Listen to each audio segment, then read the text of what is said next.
Jadi kalau kita bilang saya ikhlas, belum tentu. Karena memang ikhlas itu tempatnya di hati bukan di mulut. Jadi Bapak Ibu kalau dikasih apa-apa jangan ditanya ikhlasnya gitu. Coba kita tanya karena biar juga ada jawab ikhlasnya belum tentu juga. Belum tentu juga karena ikhlas itu adalah perbuatan hati. Yang tahu ikhlas tidak ikhlas hanya kita dan Allah Subhanahu wa taala. Jadi hati-hati. Betul itu salam itu adalah doa maksiat, rahmat dari Allah Subhanahu wa taala. Terus tentang kasus Palestina. Kasus Palestina itu sebagai umat Islam kita tidak bisa berlepas diri. Karena Masjidil Aqsa itu adalah kiblat pertama umat Islam. Dan dia disebutkan dalam Al-Qur'an. Disebutkan dalam Al-Qur'an subhanalladzi asra bi 'abdihi lailan minal masjidil haram ilal masjidil aqsa. Itu bagian dari agama kita. Bagian dari agama kita dan tidak bisa kita berlepas diri bahwa itu bukan urusan kita. Sebagai umat Islam itu urusan kita. Kemudian dalam hadis dikatakan la tushaddu rihalu illa ila thalathi masajid. Tidak boleh berlelah-lelah, bercapek-capek melakukan perjalanan jauh mencari keberkahan untuk kunjungan masjid kecuali hanya 3 saja. Hanya 3 saja masjid yang berbeda di muka bumi ini. Masjidil Haram di Mekah, Masjid Nabawi di Madinah, dan Masjidil Aqsa di Palestina. Ini 3 disebut istimewa oleh Rasulullah Shallallahu Alaihi Wasallam dan berbagai macam kelebihan. Oleh karena itu, ketika terjadi masalah dengan Masjidil Aqsa dan saudara-saudara kita di sana, harus ada perhatian dari kita. Jadi kalau kita marah, kita sedih, itu wajar. Dan itu tanda-tanda keimanan. Yang justru berbahaya kalau tidak marah dan tidak sedih. Tidak sedih saudaranya dibunuh, tidak sedih, tidak marah ketika Masjidil Aqsa diinjak-injak oleh tentara Israel pakai sepatu masuk dalam masjid. Itu bahaya kalau tidak marah itu. Di mana iman kita itu? Di mana vaksinnya? Tidak ada sama sekali. Makanya minimal kita dalam doa. Bahkan dalam mazhab Syafi'i sebenarnya Pak, kalau kondisinya seperti itu 5 waktu kita tunduk. 5 waktu. Umat Islam dibunuh. Masjidil Aqsa diinjak-injak. Harusnya 5 waktu kita tunduk. Cuma salah biasa kalau imam tidak hafal. Nah ini masalah. Nah ini masalahnya. Ya biarlah cukuplah subuh saja dulu seperti tadi kita doakan bagaimana saudara kita didoakan di sana. Minimal kita kalau sholat subuh kita doakan mereka dalam tunduk itu yang kita baca itu. Karena Rasulullah SAW dalam sebuah hadis menyebutkan man lam yahtama bi umuril muslimin falaysa minhum. Siapa yang tidak memperhatikan urusan kaum muslimin maka dia bukan dari golongan mereka. Bayangkan kita kalau kita tidak punya perhatian terhadap mereka, kita dianggap bukan bagian dari kaum muslimin. Jadi minimal bantuan kita adalah bantuan doa. Alhamdulillah kalau bisa membantu dari materi, alhamdulillah. Cuma jangan sampai konflik di sana itu kita impor masuk ke sini yang membuat kita juga berpecah belah, dan justru itu mengantarkan kita untuk bersatu. Jangan justru perpecahan di sana mengantarkan kita di sini menjadi berpecah belah juga, karena di medsos kan terbelah juga itu masyarakat itu. Terbelah, jangan justru membawa perpecahan baru lagi. Jadi betul itu salah kita doakan saudara-saudara kita di sana. Cuma mereka di sana itu keuntungannya setiap hari pintu jihad terbuka Pak. Pintu jihad ini adalah jalan pintas masuk surga. Jadi mereka ada keuntungannya di sana. Jalan masuk surganya lebih cepat gitu. Dan kita di sini ada hadis yang pernah saya baca itu. Mamata walam yabsu.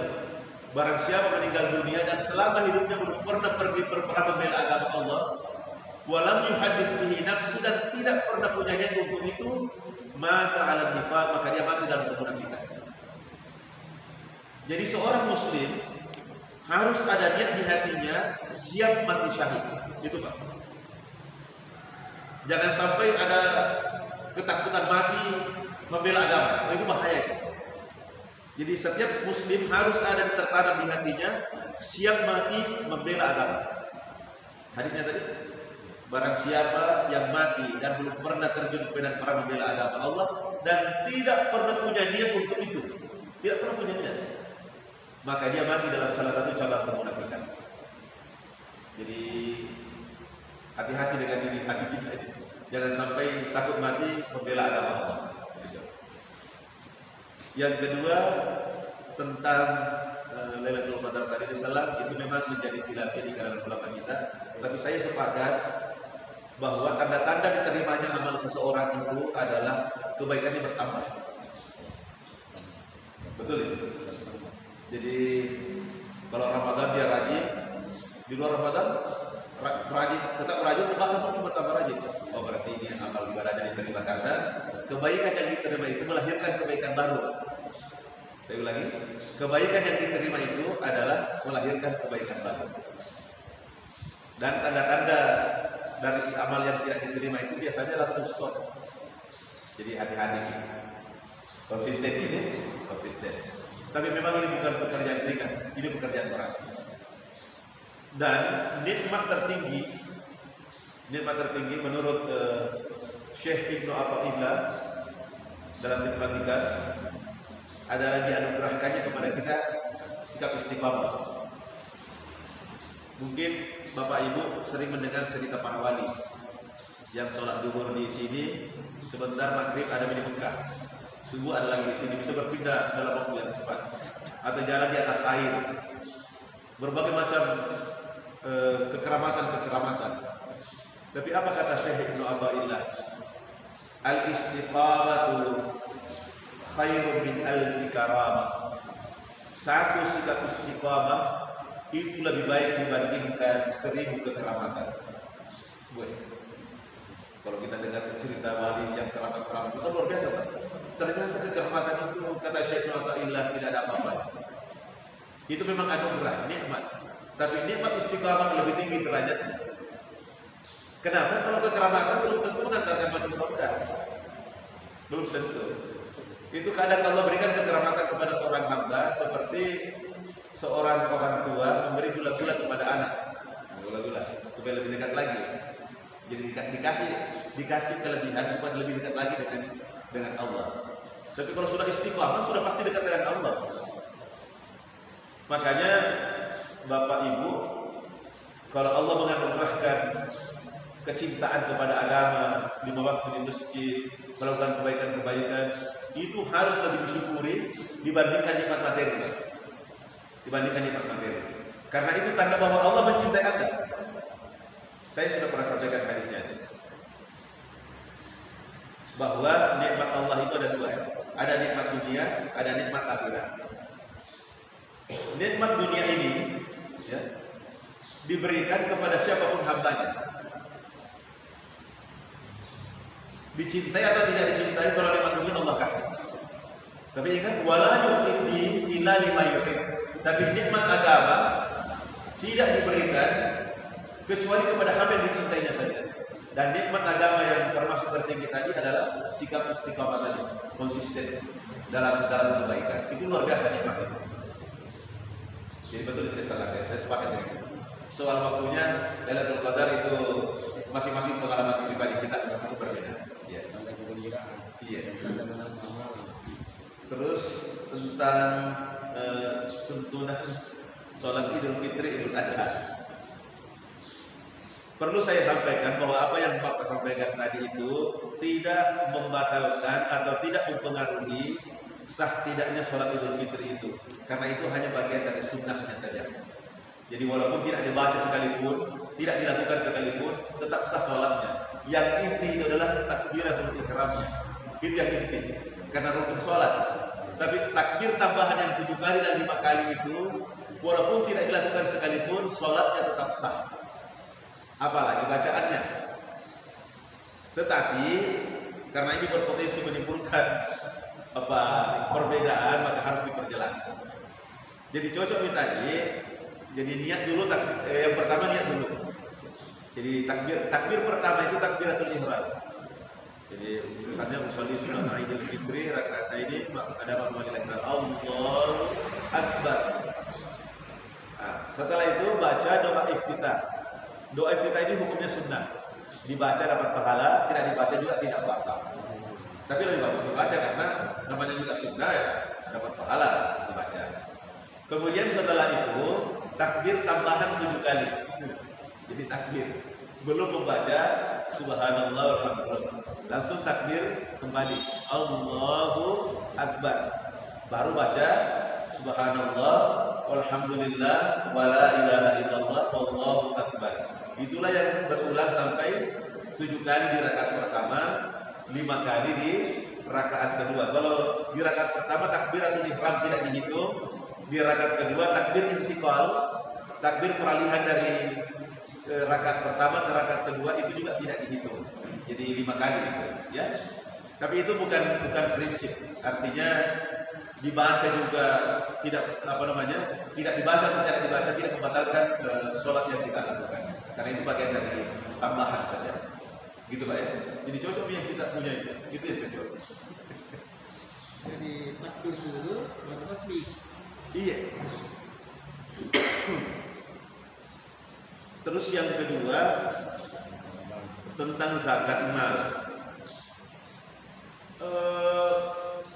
Salah satu yang berhak menerima zakat mal itu adalah orang yang terlilit utang.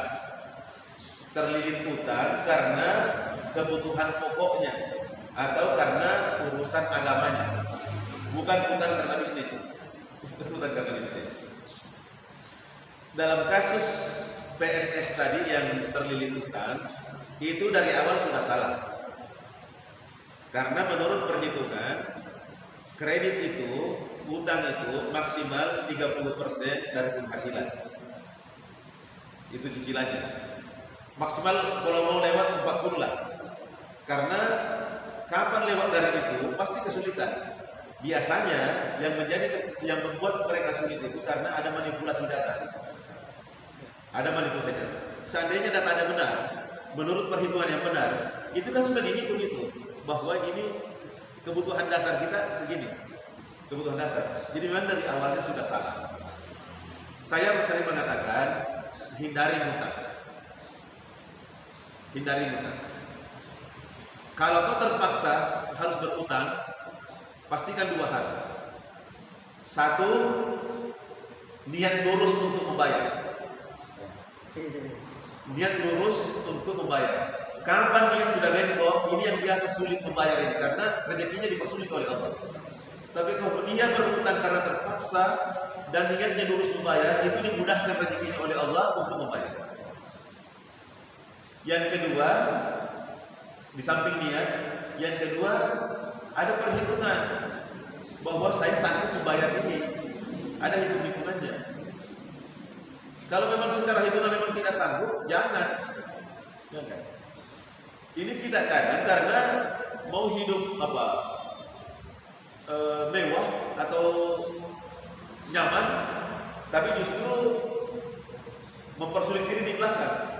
Ini Bapak Ibu, saya ingin mengingatkan bagaimana gambaran kesulitan yang dihadapi oleh Rasulullah. Itu istri beliau, Aisyah radhiyallahu anha, pernah mengatakan, dapur kami di rumah itu kadang 2 purnama tidak pernah menyala. Kalau 2 purnama berarti 2 bulan tidak pernah menyala, berarti tidak pernah masak selama 2 bulan. Apa yang dimakan pada kurma dengan air putih saja selama 2 bulan. Kurma juga dengan air putih selama 2 bulan untuk bertahan hidup. Jadi kalau kita mengalami penderitaan, saya kira tidak ada yang menderita sampai segitu Rasulullah itu. Tidak ada. Kita kadang hanya karena keinginan, bukan kebutuhan. Kalau kebutuhan dimaklumi Pak. Kalau kebutuhan dimaklumi. Tapi kalau keinginan tidak ada batasnya. Tidak ada batasnya.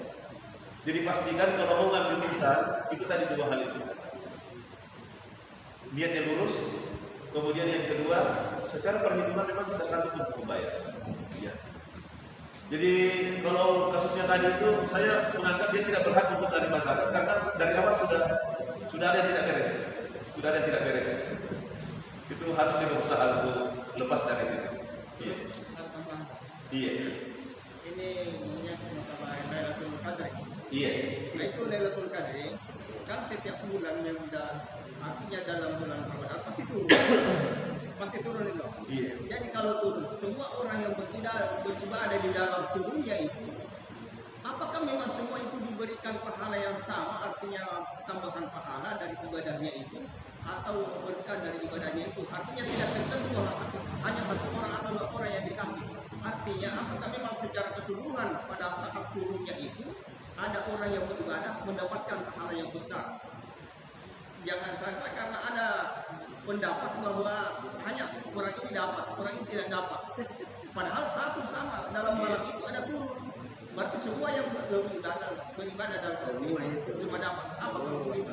Jadi ada rahmat yang bersifat umum, ada rahmat yang bersifat khusus. Jadi kalau bahasa Makassar itu kan ada istilah raci-raci. Ada juga yang dapat tumpahan. Jadi kalau raci-racinya sih ada apa? Nah, ada juga yang dapat tumpahannya yang banyaknya, tergantung dari keikhlasannya dan kesungguhannya dalam beramal dan rahmat dari Allah Subhanahu wa taala. Ada tambahan ini sih. Dorongan dan kemana nanti nalangnya kan dibaca kan sedekah 1 juta kan berapa masa dasar lagi rutin aja banyak sedekah 1 juta. Itu dorongan namanya. Artinya apa itu? Oh. Itu tinggal bahasa itu sih kamu aja dorongan kan. Apa kata kehilasan itu bagaimana kan? Kalau dalam hadis itu dikatakan la hasada illa fi husnayain. Tidak boleh iri hati kecuali pada 2 kebaikan. Satu tadi itu iri hati terhadap orang yang bersedekah lebih tinggi dari kita. Di masa ada kalah kan? Saya mau lebih tinggi deh. Masa dia 1 juta? Saya juga mau 1 juta atau lebih. Itu bukan iri hati yang terlarang, itu iri hati yang baik kalau begitu. Itu namanya fastalil khairat. Berlomba-lomba dalam kebaikan. Berlomba-lomba dalam kebaikan itu bagus. Yang penting jangan memfitnah orang yang orang lain. Dari mana sih ngambil uang itu? Bukan urusan kita itu. Itu termasuk juga dalam aspek kebaikan. Misalnya Imam Syafi'i dalam riwayat menghatamkan Al-Quran selama Ramadan 1 kali siang 1 kali malam. Jadi selama Ramadan boleh menghatamkan 60 kali. Terus ada ulama lain, nah itu tadi iri hati dalam tanda petik ya. Saya juga mau dah. Masa Imam Syafi'i bisa 60 kali, saya tidak bisa. Dia pun berusaha untuk 60 kali. Walaupun hasil akhirnya hanya 59. Tidak bisa dicapai. Dan apa? Tapi minimal pasti lebih tinggi hasilnya kalau kita tidak bersaing. Jadi bersaing dalam kebaikan itu bagus, Pak. Ini ada anak tetangga saya, dia sudah habis 30 juz Al-Quran, masih sanawiyah, kelas 3 sanawiyah, kelas 3 SMP. Sudah tamat 30 juz hafalannya, 2 orang. Kenapa bisa dia cepat? Karena saling bersaing nih. Pak, masa dia sudah lewat tidak lagi? Saya juga gini lewat. Lewat tidak lagi. Karena bersaing, akhirnya cepat sampai, Pak. 30 juz karena ada ini tidak mau dikalahkan. Bersaing, akhirnya biasanya rata-rata anak-anak Al-Quran itu nanti tamat aliyah, dia bisa tamat sanawiyah, tamat 30 juz hafalannya. Karena ada saingannya, ada persaingan. Jadi persaingan itu bagus. Kalau persaingan dalam kebaikan itu positif sifatnya. Ya. Tapi kalau bersaing dalam dunia pada ada habisnya. Kalau dunia tidak ada habisnya. Jadi bagus itu salah ya, bagus. Kalau untuk yang ada begitu, harus begitu. Harus begitu. Iya. Berlomba-lomba dalam kebaikan. Yang penting jangan saling menjatuhkan, itu yang jelek. Kalau saling menjatuhkan jangan. Ini waktu kita sampai jam 6:16 karena matahari terbit jam 6:01 tambah 15 menit, jadi kita berhenti jam 6:16 menit. Ini masih ada waktu 11 menit. Iya, silakan Pak. Ini terkait dengan konsistensi atau oh iya, istiqamah. Misalnya seseorang konsistensi salat sunat subuh. Qabliyah subuh. Iya. Tapi sesuatu hal ada tempat di mana dia tidak melaksanakan salat sunat subuh itu. Iya. Kemudian dia mau qabliyah berarti di ba'da salat subuh. Iya. Apakah itu memungkinkan? Tapi Tapi yang jadi masalah kalau misalnya ini ulang-ulang. Nah, tapi bukan karena kesengajaan.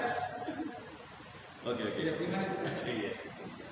Jadi soal qada salat Pak ya, mengqada salat ini kan memang khilafiyah. Apakah ada qada salat atau tidak ada? Pendapat pertama mengatakan tidak ada qada salat. Tidak ada. Karena tidak ada dasarnya dari Nabi.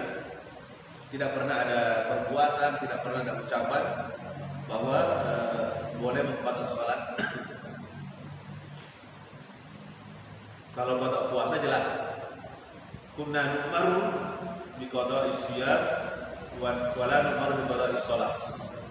Aisyah mengatakan kami diperintahkan untuk mengqada puasa dan tidak diperintahkan untuk mengqada salat.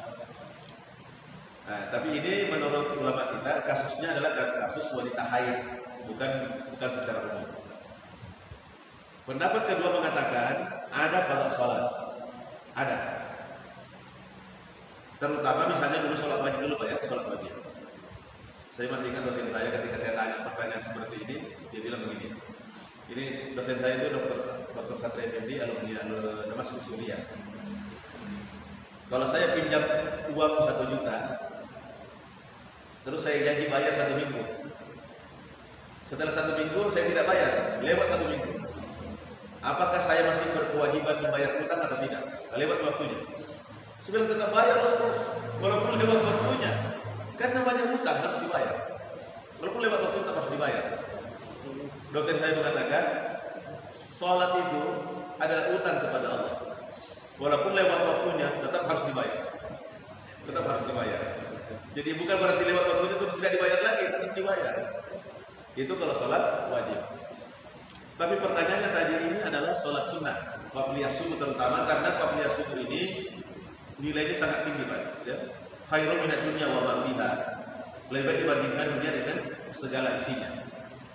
Yang jadi pertanyaan adalah karena sesuatu dan lain hal terlambat masuk di masjid, sudah paman. Ini dalam hadis idza uqimatis shalah fala sholata illa al-maktubah. Kalau qamat sudah dikumandangkan, tidak ada lagi sholat kecuali sholat wajib. Tidak boleh lagi sholat sunnah Pak. Jangan paksakan sholat sunnah kejar gitu. Tidak boleh. Tidak boleh. Belum sholat sunnah qabliyah Ustaz. Belum sholat sunnah qabliyah subuh. Kalau memang Bapak istiqamah selama ini tidak pernah nolong sholat qabliyah subuhnya dan ini ketinggalan, maka menurut ulama kita boleh diqada sebentar setelah selesai sholat subuh. Tapi dengan syarat itu tadi, istiqamah memang tidak pernah meninggalkan sholat sunnah qabliyah subuh. Tapi kalau pernah sholat qabliyah pernah juga tidak, itu tidak termasuk. Ini untuk menjaga konsistensi tadi, memang dia selalu jaga. Hanya karena keterlambatan mungkin sakit perut, pergi di WC lama, kelamat ini tidak sempat. Nah, itu dalam kondisi seperti ini boleh dipotong, boleh dipotong. Jadi niatnya itu kan di situ ada 3 Pak ya. Kalau sesuai dengan waktunya adaan lillahi ta'ala. Tapi kalau di luar waktunya qada'an lillahi ta'ala. Ada lagi satu sebenarnya i'adatan pengulangan. Ini untuk kasus orang yang ketinggalan sholat. Misalnya kita sudah selesai sholat, terus ada orang terlambat. Kalau dia sholat sendiri, dia tidak berjamaah, satunya pahalanya Pak. Nah kita sudah sholat, kita yang sudah sholat ini boleh sholat kembali, menemani orang itu supaya dia berjamaah. Tapi niatnya bukan keadaan, bukan qadaan, tapi i'adatan, pengulangan. Dan kita mendapatkan pahala sedekah karena dianggap bersedekah kepada orang itu karena mendapatkan pahala sholat berjamaah gara-gara kita. Karena kalau kita biarkan sholat sendiri, saat ini belum ada apa, saat ini. Nah, kita sholat kembali menemani dia, tidak apa-apa. Itu i'adatan, pengulangan. Jadi boleh Pak. Jadi kalau ditanya kenapa nggak boleh mengqada sholat qabliyah subuh, boleh. Menurut pendapat yang saya ikuti, boleh. Dengan syarat memang selama ini konsisten untuk menjaga sholat sunat qabliyah subuh. Ada satu. Iya, silakan. Mengenai konsisten. Kalau saya perhatikan di masjid ini, dia menggunakan jam. Waktu iqamah itu ada waktunya durasinya ada 10 menit. Kalau subuh ada sekitar 10 menit lebih. Itu biasanya jamaah kita di sini tidak konsisten. Dia tidak mengikuti jadwal yang di kamar. Baru 7 menit dia matikan baru dia kamar. Padahal masih ada orang yang mau sebenarnya masih punya kesempatan untuk melaksanakan sholat sunat. Masih ada kesempatan untuk melaksanakan sholat sunat. Toh kalau kita cukup untuk satu sholat sunat kan harus dipakai untuk berdoa. Saya biasanya kalau sebelum tidak sempat untuk salat, saya gunakan untuk berdoa karena doa di antara azan dan kamar itu kan mustajab. Iya, betul. sangat makbul di situ. Jadi walaupun artinya tidak ada orang salat, jangan dipencet atau jangan di kamar. Kita harus konsisten gunakan itu alat. Yang kedua, supaya kita bisa berdoa sampai batas waktu. Karena ini bisa hilang, doa bisa hilang, sholat bisa hilang. Karena hanya mengejar alasannya apa? Nah, karena bagus kalau kita salat di awal waktu itu alasannya. Kalau begitu jangan dipakai. Ya. Jadi Langsung begini. saja kamu selesai di alasan kamu. Supaya itu alasannya. Awal waktu itu kan misalnya waktu zuhur asar itu waktunya 3 jam. Jadi 1 jam pertama itu masih awal waktu semua itu. Masih awal waktu semua. Ya. Saya perhatikan kalau di Mekah dengan Madinah itu kalau subuh itu sekitar 15 menit jaraknya antara azan dan iqamah. Kalau maghrib itu 5 menit. Ya. Tapi kalau kita jadi kalau maghrib langsung ya. Nah, jadi ini sebenarnya tergantung kesepakatan saja. Dan ingat kesepakatan itu ditaati. Kan dalam hadis dikatakan al-muslimuna ala syurutihim. Orang Islam itu terikat dengan syarat perjanjian. Jadi kalau kita sudah sepakat itu perjanjian, disepakati jangan bikin kesepakatan atau sudah tidak disepakati, tidak dijalankan. Jadi betul itu. Jadi untuk menjaga juga orang bisa mengatur waktunya.